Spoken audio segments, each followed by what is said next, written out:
کہ انہوں نے قرآن کو حفظ کی بجائے قرآن پاک کی تعلیمات کے اوپر زور دیا.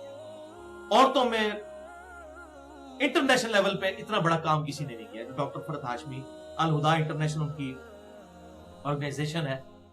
اور مردوں میں اگر کسی نے کام کیا ہے مولانا مدودی صاحب نے تو ریٹن میں کیا تھا, لیکن ویڈیوز میں وہ ڈاکٹر اسرار صاحب کی پرسنالٹی ہے. الحمدللہ اللہ تعالیٰ ان کی غلطیاں معاف کرے, ان کو نیک کاموں کا اجر عطا فرمائے. اس حوالے سے عورتوں کے حفظ کی بجائے ان کو تعلیم دینی چاہیے.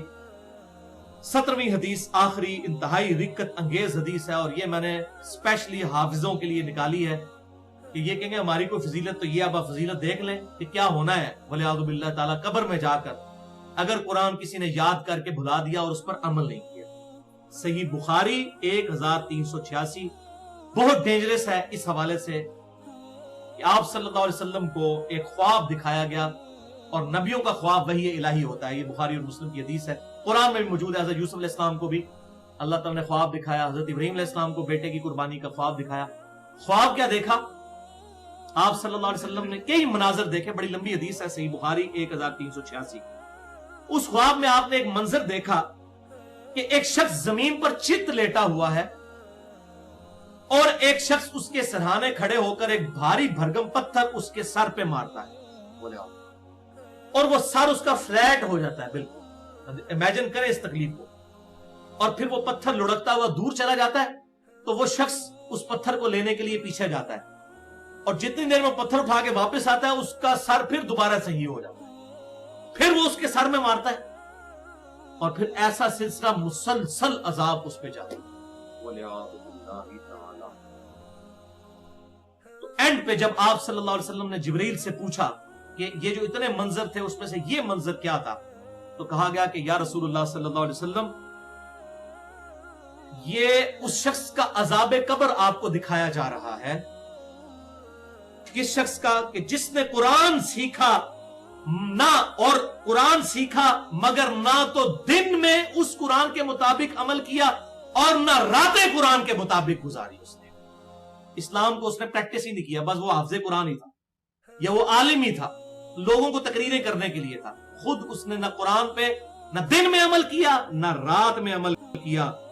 تو اس کو یہ عذاب جو آپ دیکھ رہے ہیں قیامت تک ہوتا رہے گا. یہ عذاب قبر کا بھی ثبوت ہے, یہ حدیث صحیح بخاری 1386. اور ذرا امیجن کریں کہ ایک بندے کا سر پچکایا جائے اور 3 منٹ بعد پھر اس کا سر اللہ تعالیٰ دوبارہ صحیح کر دے, پھر اس تکلیف سے گزرے. اس کو کوئی امیجن نہیں کر سکتا. یہ اس کے لیے ہے جس نے قرآن تو سیکھا لیکن نہ دن میں عمل کیا اور نہ رات میں. اس میں وہی آیت کوٹ کروں گا, سورۃ الفرقان آیت نمبر 30, بڑی خطرناک. قیامت والے دن آپ صلی اللہ علیہ وسلم اپنی امت کی شکایت کریں گے, اور یہ آیت شروع اس طرح ہوتی ہے کہ اس دن ظالم شخص اپنا ہاتھ منہ میں ڈالے گا اور کہے گا کاش میں نے دنیا میں رسول اللہ کا راستہ اختیار کیا ہوتا, ہدایت قرآن کی شکل میں میرے پاس آ گئی, لیکن مجھے میرے دوستوں نے گمراہ کر دیا. وقال الرسول یا ربی ان قوم اتخذوا هذا القرآن مہجورا. اور نبی صلی اللہ علیہ وسلم شکایت کریں گے, اے اللہ میری امت نے قرآن کو پشت کے پیچھے ڈال دیا تھا. مہجورا, اس سے ہجر اختیار کر لی تھی, اس سے علیحدگی اختیار کر لی تھی, قرآن کی تعلیمات کو چھوڑ دیا. آپ صلی اللہ علیہ وسلم صرف شفاعت نہیں کریں گے بلکہ اس کی شکایت بھی کریں گے جس نے قرآن کو پس پشت ڈال دیا, قرآن کی تعلیمات کو چھوڑ دیا. بولے اعوذ باللہ تعالی. برحال اس حوالے سے میں پھر وہی کہوں گا, میرا مسئلہ نمبر 1, میرا پیشن ہے جو میں نے اس کو 1 نمبر مسئلے کا نام دیا ہے, امام الانبیاء کی دعوت قرآن. 50 آیات سے قرآن پاک کی دعوت کا خلاصہ, اور اس کی ٹاپ آف دا لسٹ میں نے وہ آیت لگائی ہے سورۃ الانعام آیت نمبر 19. وَأُوحِيَ إِلَيَّ هَذَا الْقُرْآنُ لِأُنذِرَكُمْ بِهِ وَمَنْ بَلَغَ. اے محبوب صلی اللہ علیہ وسلم فرما دیجئے قرآن میری طرف اس لیے وحی کیا گیا تاکہ اس قرآن کے ذریعے میں تمہیں بھی ڈراؤں اس آخرت کے دن سے, اور جس تک یہ کتاب پہنچ جائے وہ اس کتاب کے ذریعے لوگوں کو تبلیغ کرے, اسی کے ذریعے لوگوں کو دعوت دے, فضائل اعمال کے ذریعے نہیں, فضان سنت کے ذریعے نہیں, الرحیق المختوم کے ذریعے نہیں, اور نہ اہل تشیع کی 14 ستارے کے ذریعے, بلکہ اس کتاب کے ذریعے. اس کو اعلی دعوت بنائے.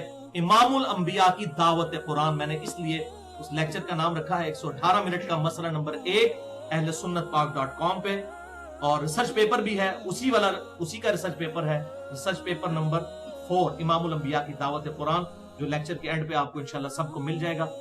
اللہ تعالیٰ سے دعا ہے جو حق بات میں نے کہی اللہ تعالیٰ ہمارے دلوں میں راسخ فرمائے, اگر جذبات میں میرے منہ سے کوئی غلط بات نکل گئی تو اللہ تعالیٰ ہمارے دلوں سے محو کر دے، ہمیں کتاب و سنت کی تعلیمات پر عمل کر کے دوسرے بھائیوں تک پہنچانے کی توفیق عطا فرمائے۔ سبحانک اللہم و بحمدک، اشہد ان لا الہ الا انت، استغفرک و اتوب الیک، وما علینا الا البلاغ المبین۔ اگر آپ نے ابھی تک ہمارا چینل سبسکرائب نہیں کیا تو ابھی سبسکرائب کریں اور بیل آئیکن کو کلک کر کے ہماری لیٹسٹ ویڈیوز کے بارے میں اپڈیٹ جانیں۔